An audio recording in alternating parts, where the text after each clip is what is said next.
Hi guys, Stuart Bingham here. Joe and Tom from Snooker Loopy Podcast has asked me to do the chorus from the Snooker Loopy. That's our we. As you can see, I can do the Dennis Taylor and Willie Thorne version all in one go. I apologise firstly, but here goes.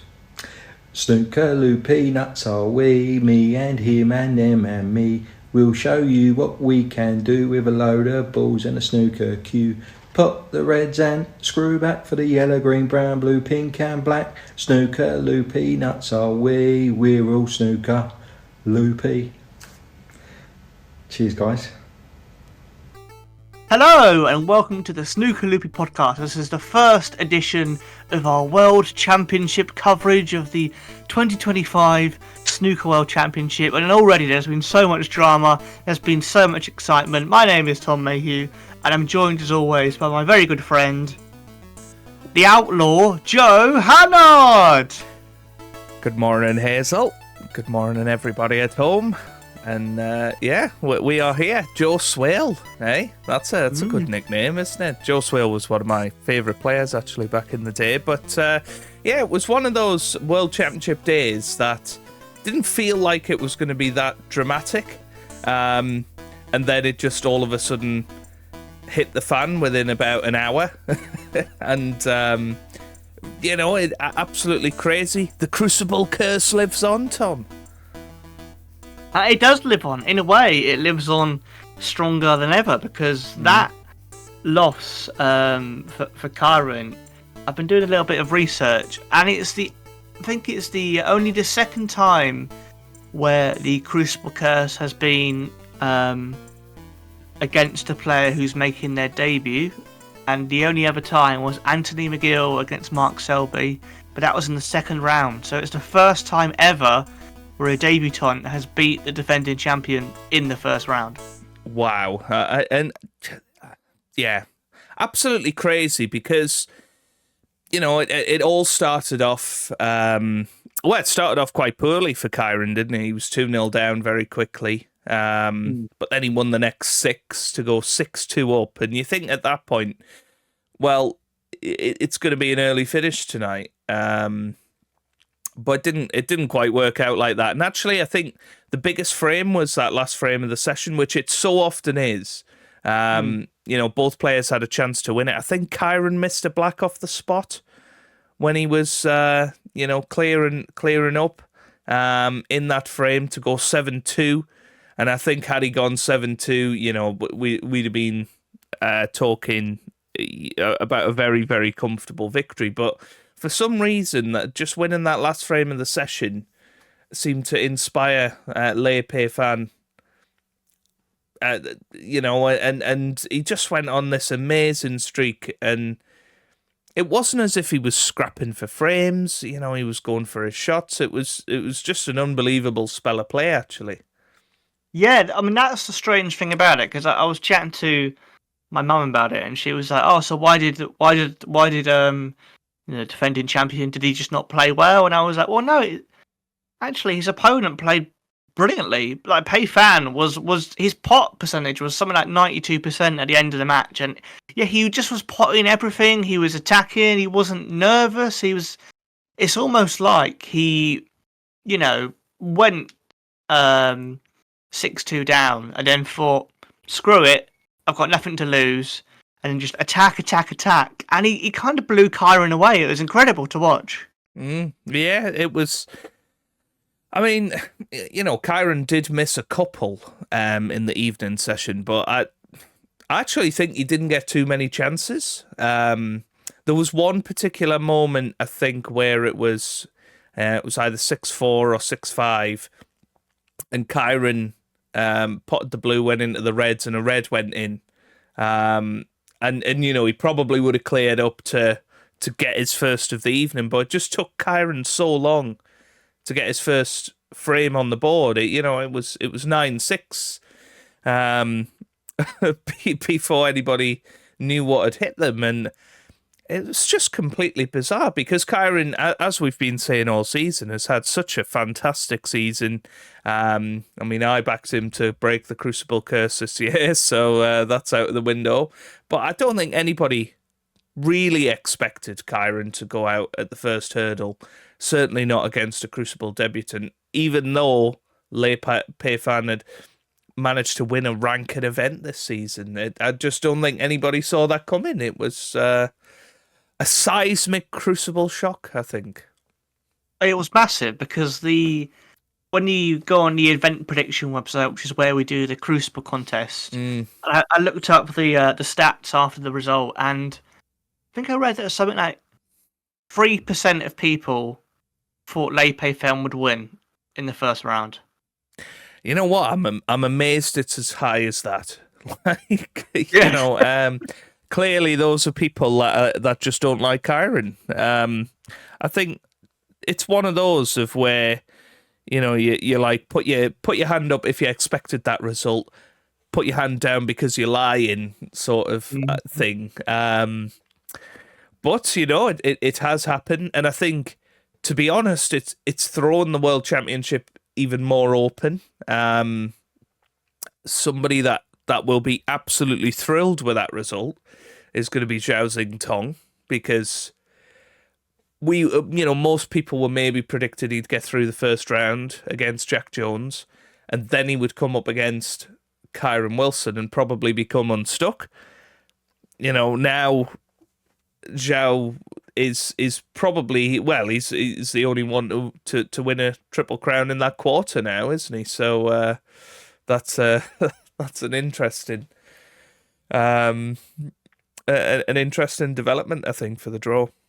Well, especially with Robertson currently trailing against strictly Chris Wakelin, that whole side of the draw is mad. Do you know what I mean? I was looking up all the names, and I was like, oh, the most likely or the most kind of reputable semi-finalist is possibly Mark Allen. But then apart from that, you know, you're talking one of like a Wakelin, a Xingtong, Lei Pei Fan, or Jack Jones getting there again, and it's just like, it's opened up so quickly, and we've only ended day one, and already you're going like, how on earth has this happened? It's crazy. Yeah, but it's one of those things of the way the seedings worked out, and you know, it did feel very much like it was Kyren's time to potentially break the Crucible curse. It did feel like everything was aligned into that, and to be fair, you know, he came back strongly to 9-all. I think he showed some great bottle.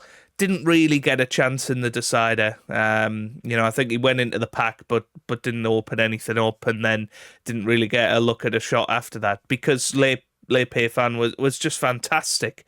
You know, his safety play was great. He was going for his shots, and I think ultimately, you know, it's just one of those days where I guess the world conspired against Kyren in a way, and the world, the snooker gods, got behind Lei Pei Fan, and he did have a bit of run of the ball. That doesn't mean he doesn't deserve it. He went for his shots. He stayed positive. He deserved that bit of luck, I suppose. Fortune favours the brave, doesn't it? So yeah, well played to Lei Pei Fan, and 1 down, 15 to go. But one of the absolute favourites for the tournament is gone. But I mean, you know, as you say, there was other matches yesterday. That's the big story. But I have got the draw up on the screen of how things panned out yesterday, and you did mention Neil Robertson 7-2 down against Chris Wakelin, and in many ways, actually, a very similar result in terms of, you know, I think most people would have probably backed Neil Robertson to win. And Neil Robertson didn't get too much table time. I'm not saying he played brilliant yesterday, but Chris Wakelin again just seemed to be at the absolute top of his game. Well, it's mad how quickly it changes, because there was one point yesterday where, you know, Wakelin was comfortably ahead of Robertson, and Wilson was comfortably leading Pei Fan, and in my head I was like, oh, this might finally be the year where I do really well on the event prediction website. I might. And as soon as Kyren lost, I was like, that's blown it. That's Joe's acca's out the way. It's completely gone straight away. It's gone. Yeah, me £32,000 acca. Yeah, it's gone. Oh, he was so close as well. Well, I'll be very annoyed if the other 15 come through, but it's not looking likely at the moment, to be fair. But yeah, you know, I mean, obviously we've seen matches won from 7-2 down before. I think if anybody can do it, the likes of Neil Robertson can, because they can reel off frame after frame. I mean, what is for certain, he has to win the first 4 frames when they come back tonight, make it 7-6, and then that one could be a very close one. But Chris Wakelin looked immense yesterday, so I can't imagine that he's going to let that one slip. No, he was dancing around the table, wasn't he? He was. Another guy that was dancing around the table, Zhao Guodong, obviously started off at the same time as Kyren, so I think most people will have been watching the Kyren Lei Pei fan match. But Zhao Guodong against Matthew Selt on the other side of the arena. Now, Zhao hasn't played at the Crucible for 8 years, and came in as a seed. Honestly, couldn't believe it was that long. When they said it was 8 years, I was just like, what? Because it feels like he's too good of a player for it to have been that long. But that just shows, really, I suppose, how crazy this season's been for him. That he's almost finally realised his potential. You know, a bit like Zhang Anda last year, we said in the last episode, and finally he's kind of something's clicked, and he's where he should be. Do you know what I mean? He's always felt like a player who should be in or around the 16, and has always been sort of just outside, or maybe falling down to 32. But it's nice to see him looking quite comfortable as a seed, because you never know how it's going to go. You never know whether a player is going to be a comfortable seed or whether they're going to really feel that pressure and basically panic. Yeah, absolutely, and I think that's maybe the word for Matt Selt, actually. You know, he had a few good chances, certainly towards the end of the session. Actually, the 2 frames that he won were both century breaks, so yeah, I mean, maybe that score is a lot more one-sided than it should be, particularly that last frame. I mean, Selt was gone. But it sort of goes with what we said of he's not necessarily good enough to get to the last stages of the World Championship, and I think Zhao Guodong would have been very happy with that draw, because he could have drawn somebody like Ali Carter or Zhao Xintong, who would have probably been favourite against Zhao. But yeah, well played to Zhao. We'll see if he could finish it off today. And then we had 2 other matches, Tom. We had Barry Hawkins, Hossein Vafai, and Mark Williams versus Wu Yiza. I don't know how much of those matches you managed to see yesterday. I watched a little bit of Mark Williams against Wu Yiza, and that was a wonderful sort of back and forth. Yeah, I use a boxing analogy. It's I'll jab you, you'll jab me back. It was really back and forth, and they really were both kind of playing I wouldn't say their best snooker, but they were playing decent, both of them. And I think they kind of both got on little runs and spells where they have the momentum, and still very hard to call that one, which is kind of what you'd expect, I think, from those two, because again, Mark Williams, had a fantastic season, really, but so is Wu Yiza. Like, I do think, anyone outside the top 16 who has still either won a ranking title or reached a final, they're still ones to watch, I think, at the Crucible, because you kind of go, someone like Wu wasn't in the top 16, but he was one match away from basically being there. If he'd won that final against Pei Fan, he probably would have been up there in the 16. Yeah. So, yeah, not an easy draw for anyone. Not at all. interesting one, of course, is Lee Walker seems to have become a BBC commentator now. That was a strange dynamic because obviously Lee Walker very reputably is Mark Williams' coach, so him commentating on that was very strange. I think Mark Williams has got into his head a little bit. His own head, that is, not Lee Walker's head. He's got into his own head about this eyesight thing. He just didn't look confident to me at all. I think he will be absolutely delighted being 5-4 up against Wu Yize, because there was a moment where Wu got 466 unanswered points or something. You know, I think it could have quite easily been a very dominant display from Wu, but Mark Williams is a scrapper. He can win scrappy frames, and maybe that's what will get him through. But you know, it is going to be very, very close, and you feel if anybody was to go on a bit of a streak of winning frames, it is going to be Wu Yize out of the two of them. And I think a lot of people would be shocked by that. But me personally, I wouldn't be. I actually looked at Wu Yize as being the favourite for that match at the start, with all of the talk being about, is he going to wear contact lenses? Is he going to wear glasses? You know, he ended up wearing nothing. And I don't think Mark... Nothing.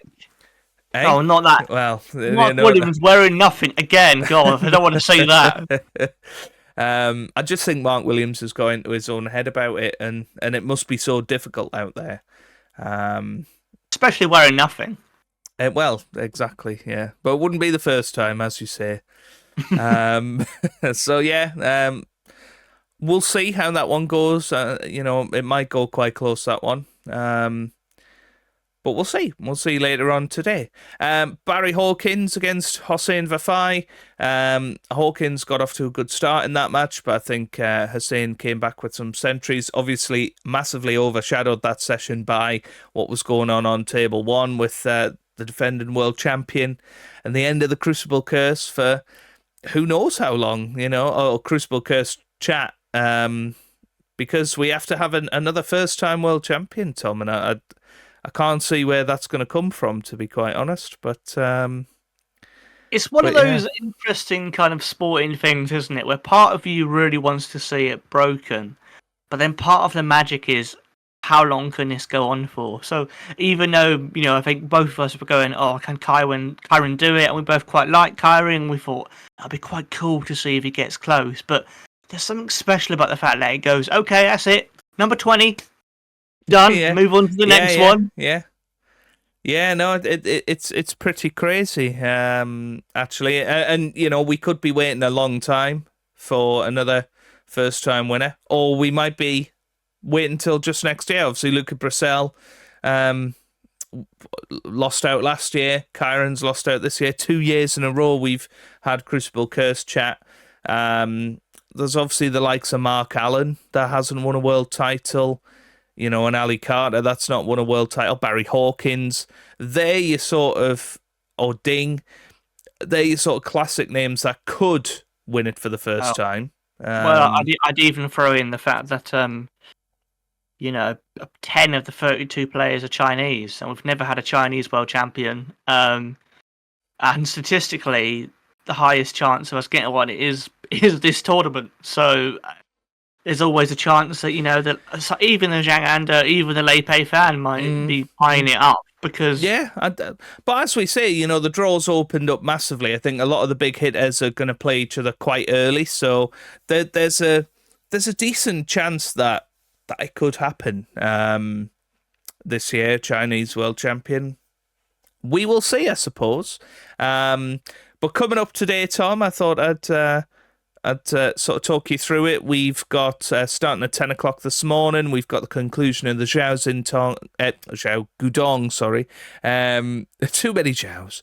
Zhao Gudong versus Matt Selt, 7-2, and the start of Jack Jones versus Zhao Xintong. So that'll be an interesting one, that, because I think most people will probably have their eyes on the conclusion of the Gudong match, but the Jack Jones Zhao Xintong first session could be fireworks. Yeah, I think a lot of people are very, rightly excited to see how well Jing Tong's going to do. He was knocking in centuries for fun during qualifying. He's genuinely a player. If he gets to the quarterfinals, he could get the record for most centuries in a World Championship tournament, including qualifiers. Yeah. He's played in so many rounds already. So. I know it is crazy, isn't it? Be very interested to see how Zhao Xintong copes with it all, because I think there's a lot of pressure, a lot of expectation on him. We'll see how he does. Into the afternoon session, we've got the conclusion of the Mark Williams-Wu Yiza match, but also the start of Mark Allen versus Fan Zhengyi. So I have to say that's one of the matches I'm least. On my little calendar of the World Championships, that's probably the ones I'm least pumped for. Mark Allen and Fan Zhengyi. We are a fan of Fan Zhengyi male, obviously, and Mark Allen's a very decent player, but it just doesn't grab you in the same way as some of the ties, does it? It doesn't, no. But I think there's so many stories that can be made out of this first round, and who knows? I backed Fan Zhengyi to beat Mark Allen. There could be a shock there, and we'll certainly get an idea of that this afternoon. And then going into the evening session, we've got the conclusion of two matches. We've got that Neil Robertson, Chris Wakelin match, 7-2 to Chris Wakelin at the moment, and Barry Hawkins 5-4 up against Hossein Vafai. Two matches that, depending on how they start, could go very close or could end up very one-sided. It could either be a very early finish at the Crucible tonight or a late one past midnight. Is how I'm seeing that evening session. But do you have any sort of final words about day one of the Crucible? Just that I still can't quite believe that Kyren's out. Do you know what I mean? Yeah, I know. It reminds me of when Ronnie lost to James Cahill, in that Ronnie was having such a good season. In every tournament he entered, his win percentage was massive. He'd won so many titles, and it felt so illogical that he wouldn't win. And then when you see something like that happen, you just go like, what the hell has just happened? How has that happened? Why has that happened? It just makes no sense. Yeah, and it's not that it takes the buzz out of the tournament. Absolutely not. I think it's just a seismic shock, and the Crucible curse track is gone immediately. So yeah, we'll see how it goes for the rest of the rest of the tournament. Obviously, there could be another shock tonight with Neil Robertson possibly going out. Before then, we could see Mark Williams go out. We could see Barry Hawkins go out. We could see a lot of seeds leave today. I'm imagining Zhao Gudong is going to get through against Matt Selt, but you never know. You never, ever know. I think I did see a stat, actually, that Matt Selt was 7-2 down against Barry Hawkins, a few years ago in round one, and managed to take it to 9-all. So he'll be sort of hoping he can do that again. But yeah, who would have thought that by the end of today, Zhao Gudong could be the only seed that is through to round two? Isn't that a crazy thought? I mean, we should say I'm hoping that Willow at least can. I think he will. I think he'll just about edge it. Having looked at what happened yesterday, I think he might just edge it. And I think Barry Hawkins is playing well enough to beat Hossein. But we saw a few years ago, Hossein Vafai can just reel off frames, can't he? So, it'll be an exciting day of snooker. So, let us know down in the comments what you think about all of that. And of course, you can email us at snookerloopypodcast@gmail.com. And speaking of Fan Zhengyi, Tom, we have had a couple of Fan Zhengyi emails, so I thought we'd read those out, try and keep on top of them in the World Championship. So we did have Bernie from New York, if you remember, in the last episode. And yes, they've got in touch again saying, "I saw you reading my email. That was great." That's terrifying. I saw is you reading my email. this is Bernie from over in the States. It would be great to have a chat with you over the summer. Looking forward to it. He also does great British commentator impersonations, apparently. So we will have to put that to the test. Oh, that episode's just going to be Joe pretending to be Dennis, and then Bernie doing a slightly American John Virgo. And then we had a Fanzheng email from Alec, who is a long-time viewer and subscriber to our channel. He says, "Hey, Tom and Joe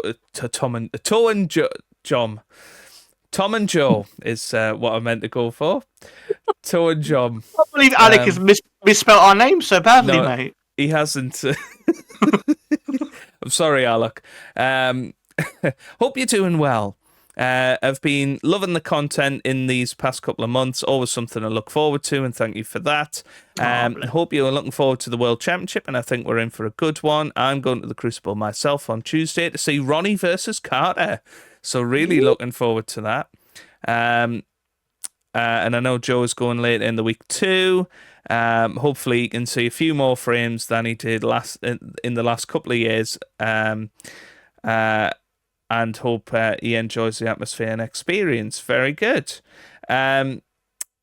Also, I believe I may have sent you a potential Cue the Laughter a while back around Christmas. I do remember that. He did write us a story about Crucible Eve, so we will read that out at some point. Oh, yeah. We got too many things to juggle. But yeah. We'll definitely read that out. Yeah. I'm not sure if it's in the pipeline. It is now, but I think it might well fit in with the World Championship if it's something you might be interested in. Look forward to the daily content over the next couple of weeks, and looking forward to seeing Dennis Hazel and Patsy Fagan. Anyway, hope you guys have a nice Easter, and may the best man win, as long as it's not Trump. All the best, Alok. So we can get behind that. Interestingly, we did have a couple of comments on our World Championship preview, and they were a little bit confused as to why we were being so negative about Trump. So, we could clearly see who the true fans were, couldn't we, Tom? Yeah, in those comment section.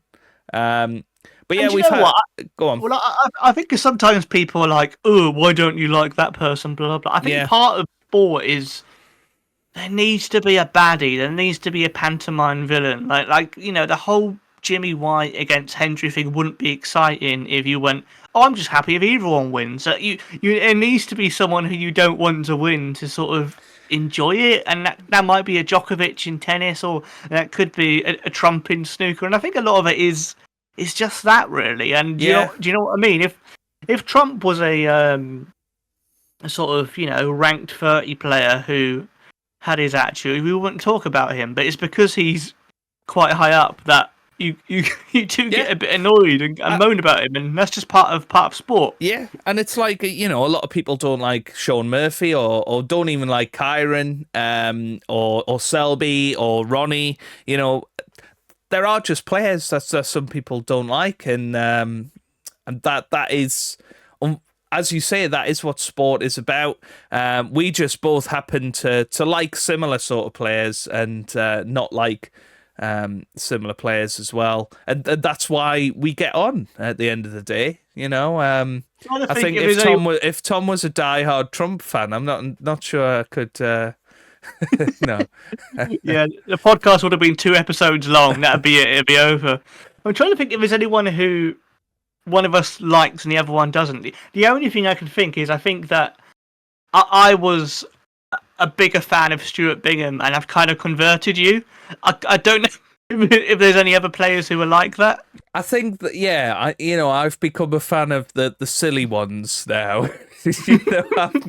I'm not sure. The likes of David Lilly or Stephen Hallworth. Were high up on my love list. I always loved Dominic Dale. Yeah. They weren't on my list either. I didn't come into this podcast going, "Do you know what? I'm going to make Joe fall in love with David Lilly. Yeah, it's one of those funny things, isn't it? But and I guess that's what's happened with the podcast, you know. So we've I guess with any sort of content, there's always heroes and villains, isn't there? And there's some heroes on the podcast, there's some villains on the podcast, and you know, Eurosport was a villain of the podcast. Yep. Now TNT is a big villain of the podcast. Absolutely. You know, we're massive BBC fans. I saw loads of people yesterday actually saying, "Oh, I'm stuck with the BBC content," and I've already heard John Virgo say, "Whatever you do, don't hit the blue." That happened within 20 seconds of the coverage starting. And on Twitter, I've seen a few things about snooker commentator bingo, and you've got the old DDK on there. You've got I love it. Where's Patsy Fagan? And it did give me an idea actually of maybe we should come up with our own bingo card for it, because I think we have vast knowledge of the sort of things that these BBC commentators say. But do you know what I saw with TNT Sport? There was something about them getting Ali McCoist to do commentary. Yeah. So apparently on Wednesday night session, there's going to be alternate commentary that you can go for with Darren Fletcher and Ali McCoist, rather than the usual Phil Yates and Joe Johnson. No doubt it'll be, but It is just funny, I think, how you do have these heroes and villains, I guess. But if you do want to get in touch, you know, hit those links down below, especially the middle one, the Snooker Loopy Podcast at gmail.com. I am trying to get the Twitter page going as well over the World Championship. But before we get into one of our segments, Tom, just want to say we had massive success on your yearly video of the suits, didn't we? That's the first time it's been on this channel. Genuinely, I was thinking, well, I'm going to put it on a new channel. I'll be happy if it gets about 1,000 views. I wasn't expecting it to kind of blow up, but every year it seems to blow up and do really well. I don't know whether it's just because it's right before the World Championship, or whether it's because it is before the World Championship and it's a bit different from just previews and stuff like that. Because it's kind of bonkers, but every year it seems to do really well, and you know, most people seem to enjoy it. We had a few people who I think stumbled upon it and didn't quite realise it is supposed to be a joke, and they seemed a bit annoyed, being like, "Oh, why are you so negative?" And I'm like, "Mate, I'm literally making jokes about Barry Hawkins' shoes. I'm not." But they clicked on a video that said World Championship 2025. The suits, you know, like more fool them if they weren't expecting content about suits, you know. But top work as always with that, Tom. I mean, we've had 8,000 views on that, and actually some of the statistics, Tom, we've had 58 new subscribers since the World Championship began, and I mean that by the start of the draw on Thursday. It's you know, we've added an extra 20% of subscribers on this month, and actually I know my channel it isn't exactly at its peak at the moment, but we've had more subscribers in the last 28 days than my channel's had. Now my channel's had a particularly rough time of late, but that is a bit of a statistic for you, Tom. So this is your new main channel, Joe. Yeah. Well, you know, I would absolutely love it if that ended up being the case. You know, and we managed to get people on and get a bit more exposure to the podcast, and hopefully that will happen throughout the World Championship. But one of our regular segments, Tom, is Cue the Laughter. So should we cue the laughter quickly?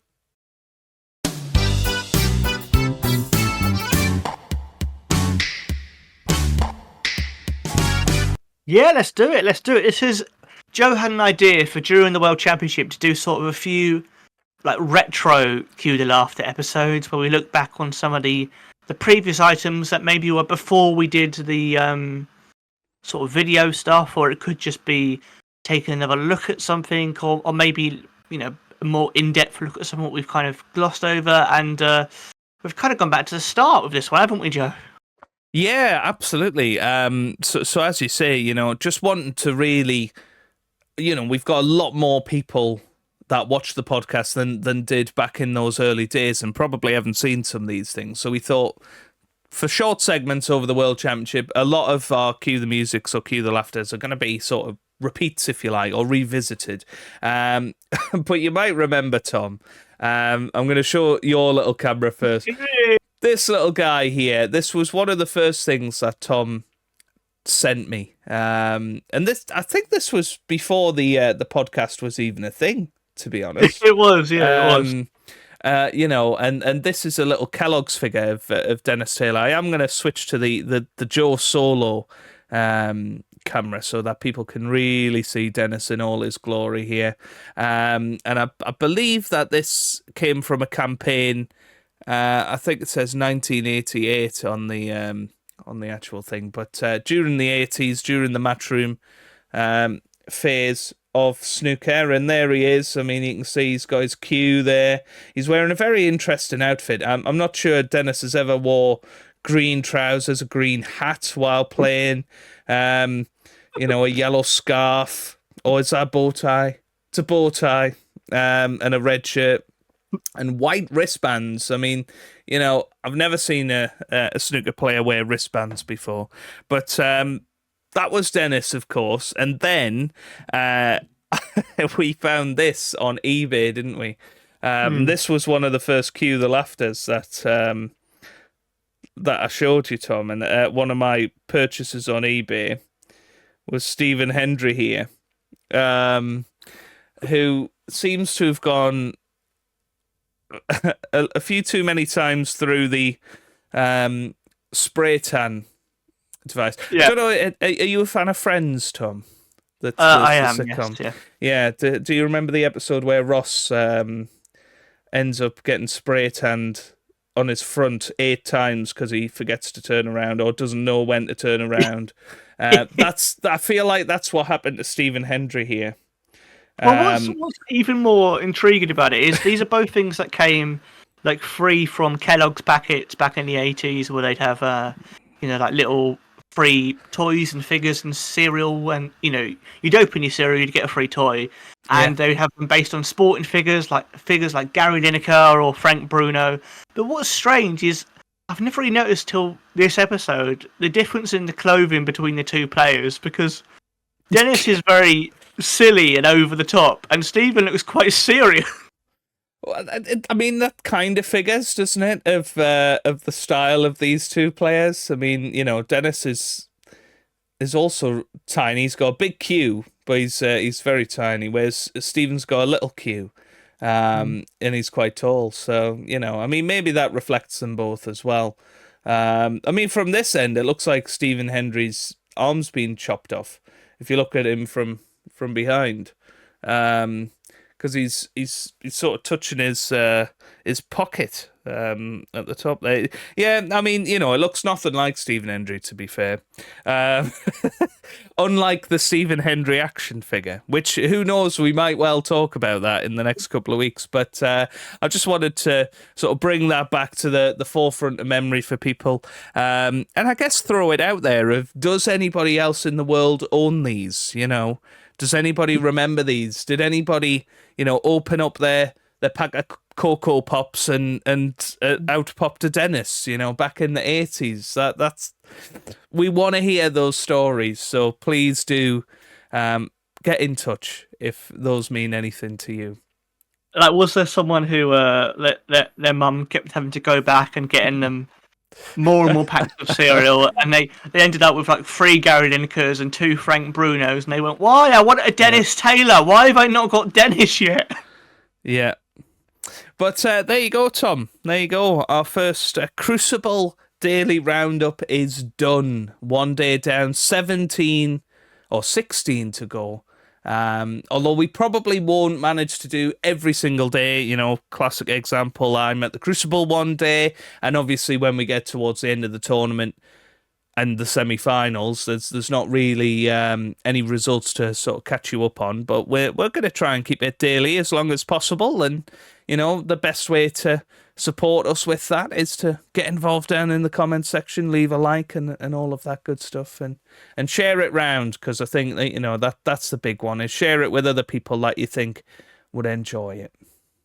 Absolutely, yes. And we will be back tomorrow. I hope you enjoy the action again today. Hope you enjoy it too, Joe. What is your one match you're most looking forward to today? I'm actually looking forward to seeing Jack Jones and Zhao Xintong. I think that's it could be an absolutely brilliant session. I'm looking forward to seeing how Jack Jones copes with it all, being the World Championship runner-up last year, and seeing how Zhao copes with the pressure and expectation that's on him. You? Do you know what? To be honest, I was thinking the same match. I think because it's such a clash in styles. Do you know what I mean? And they're both kind of very, very different ways of playing. Jack Jones is far more sort of tactical and likes to slow it down, and Zhao Xintong's the far more attacking player. It's like the Ebden against Ronnie kind of clash. Is that kind of vibe to it? And I'm quite looking forward to seeing how both players cope with each other. So I think that'll be a really intriguing match. Absolutely. So, let us know which matches you're looking forward to down in the comment section. And, of course, stick around to see us tomorrow as we round up all of Sunday's action. Yeah. Enjoy your Sunday, Hazel. Yes, happy Easter, Hazel. Hope you enjoy all your Easter eggs and all of that. The Easter Bunny is coming. Right, and on that note, we'll see you tomorrow, everybody. Just got an image of Dennis dressed up as the Easter Bunny.